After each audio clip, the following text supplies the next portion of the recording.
Leviticus chapter 22 verses 17 to 33. Unacceptable sacrifices. The Lord said to Moses, "Speak to Aaron and his sons and to all the Israelites and say to them, if any of you, whether an Israelite or a foreigner residing in Israel, presents a gift for a burnt offering to the Lord, either to fulfill a vow or as a freewill offering, you must present a male without defect from the cattle, sheep or goats in order that it may be accepted on your behalf. Do not bring anything with a defect, because it will not be accepted on your behalf. When anyone brings from the herd or flock a fellowship offering to the Lord to fulfill a special vow or as a freewill offering, it must be without defect or blemish to be acceptable. Do not offer to the Lord the blind, the injured or the maimed, or anything with warts or festering or running sores. Do not place any of these on the altar as a food offering presented to the Lord. You may, however, present as a freewill offering an ox or a sheep that is deformed or stunted, but it will not be accepted in fulfillment of a vow. You must not offer to the Lord an animal whose testicles are bruised, crushed, torn or cut. You must not do this in your own land, and you must not accept such animals from the hand of a foreigner and offer them as the food of your God. They will not be accepted on your behalf, because they are deformed and have defects. The Lord said to Moses, when a calf, a lamb or a goat is born, it is to remain with its mother for 7 days. From the 8th day on, it will be acceptable as a food offering presented to the Lord. Do not slaughter a cow or a sheep and its young on the same day. When you sacrifice a thank offering to the Lord, sacrifice it in such a way that it will be accepted on your behalf.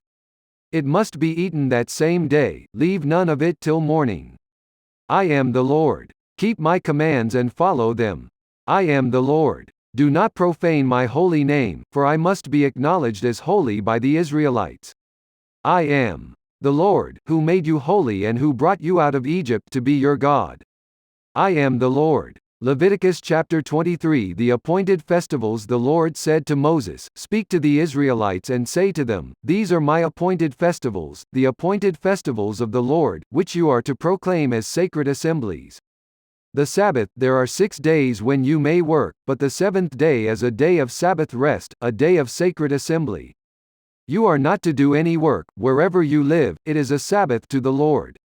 The Passover and the festival of unleavened bread. These are the Lord's appointed festivals, the sacred assemblies you are to proclaim at their appointed times. The Lord's Passover begins at twilight on the 14th day of the first month. On the 15th day of that month the Lord's festival of unleavened bread begins. For 7 days you must eat bread made without yeast. On the first day hold a sacred assembly and do no regular work. For 7 days present a food offering to the Lord. And on the 7th day hold a sacred assembly and do no regular work. Offering the first fruits. The Lord said to Moses, "Speak to the Israelites and say to them, when you enter the land I am going to give you and you reap its harvest, bring to the priest a sheaf of the first grain you harvest. He is to wave the sheaf before the Lord so it will be accepted on your behalf. The priest is to wave it on the day after the Sabbath. On the day you wave the sheaf, you must defect, together with its grain offering of 2/10 of an ephah of the finest flour mixed with olive oil, a food offering presented to the Lord, a pleasing aroma, and its drink offering of 1/4 of a hin of wine. You must not eat any bread, or roasted or new grain, until the very day you bring this offering to your God. This is to be a lasting ordinance for the generations to come, wherever you live. The Festival of Weeks. From the day after the Sabbath, the day you brought the sheaf of the wave offering, count off 7 full weeks. Count off 50 days up to the day after the 7th Sabbath, and then present an offering of new grain to the Lord. From wherever you live, bring 2 loaves made of 2/10 of an ephah of the finest flour, baked with yeast, as a wave offering of first fruits to the Lord. Present with this bread 7 male lambs, each a year old and without defect, 1 young bull and 2 rams. They will be a burnt offering to the Lord, together with their grain offerings and drink offerings, a food offering, an aroma pleasing to the Lord. Then sacrifice 1 male goat for a sin offering and 2 lambs, each a year old, for a fellowship offering. The priest is to wave the 2 lambs before the Lord as a wave offering, together with the bread of the first fruits. They are a sacred offering to the Lord for the priest. On that same day you are to proclaim a sacred assembly and do no regular work. This is to be a lasting ordinance for the generations to come, wherever you live. When you reap the harvest of your land, do not reap to the very edges of your field or gather the gleanings of your harvest. Leave them for the poor and for the foreigner residing among you. I am the Lord your God. The festival of trumpets. The Lord said to Moses, "Say to the Israelites, on the first day of the 7th month you are to have a day of Sabbath rest, a sacred assembly commemorated with trumpet blasts. Do no regular work, but present a food offering to the Lord. The Day of Atonement." The Lord said to Moses, "The 10th day of this 7th month is the Day of Atonement. Hold a sacred assembly and deny yourselves, and present a food offering to the Lord. Do not do any work on that day, because it is the Day of Atonement, when atonement is made for you before the Lord your God. Those who do not deny themselves on that day must be cut off from their people. I will destroy from among their people anyone who does any work on that day. You shall do no work at all. This is to be a lasting ordinance for the generations to come, wherever you live. It is a day of Sabbath rest for you, and you must deny yourselves.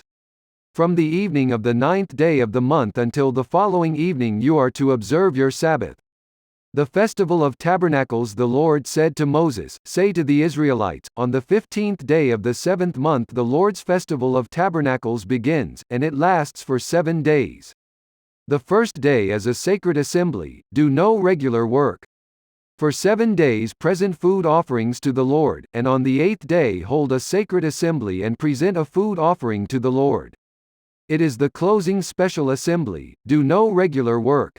These are the Lord's appointed festivals, which you are to proclaim as sacred assemblies for bringing food offerings to the Lord, the burnt offerings and grain offerings, sacrifices and drink offerings required for each day.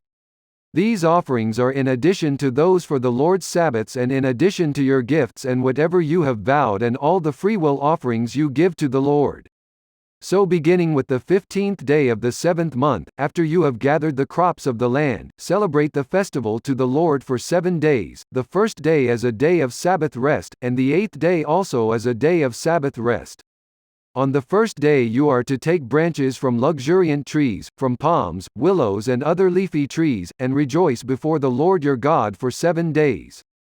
Celebrate this as a festival to the Lord for 7 days each year. This is to be a lasting ordinance for the generations to come, celebrated in the 7th month.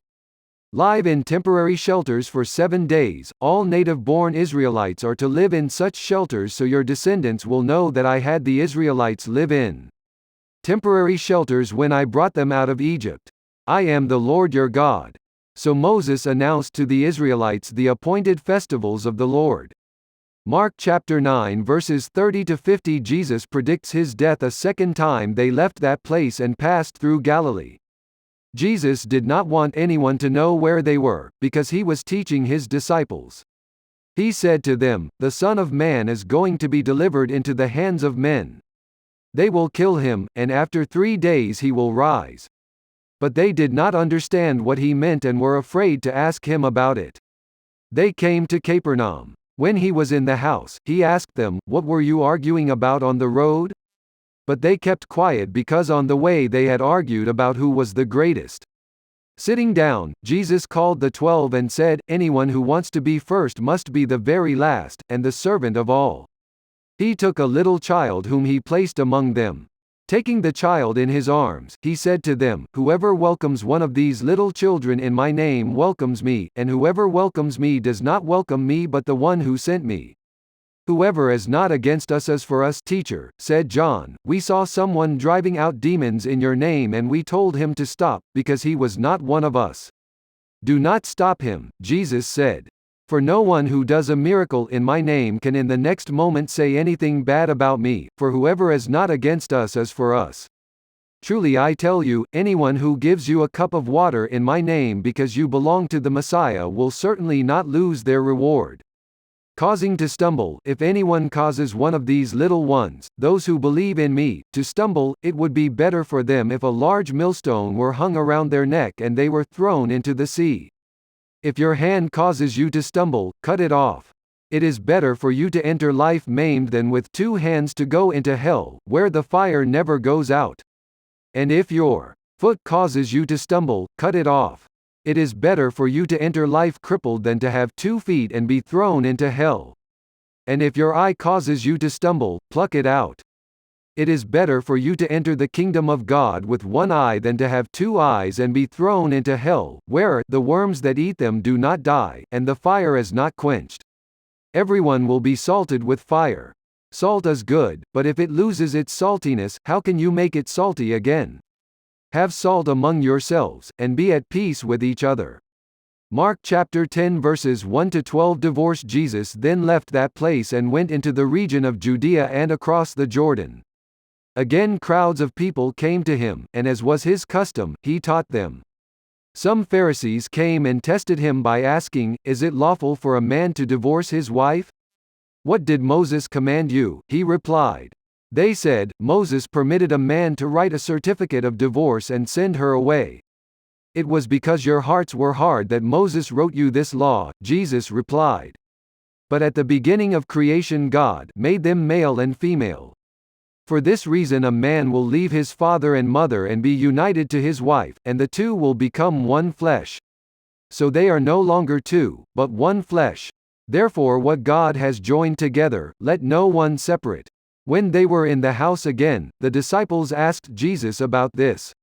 He answered, "Anyone who divorces his wife and marries another woman commits adultery against her. And if she divorces her husband and marries another man, she commits adultery." Psalm chapter 44 verses 1-8. "We have heard it with our ears, O God, our ancestors have told us what you did in their days, in days long ago. With your hand you drove out the nations and planted our ancestors, you crushed the peoples and made our ancestors flourish. It was not by their sword that they won the land, nor did their arm bring them victory, it was your right hand, your arm, and the light of your face, for you loved them. You are my King and my God, who decrees victories for Jacob. Through you we push back our enemies, through your name we trample our foes. I put no trust in my bow, my sword does not bring me victory, but you give us victory over our enemies, you put our adversaries to shame. In God we make our boast all day long, and we will praise your name forever." Proverbs chapter 10 verse 19. Sin is not ended by multiplying words, but the prudent hold their tongues.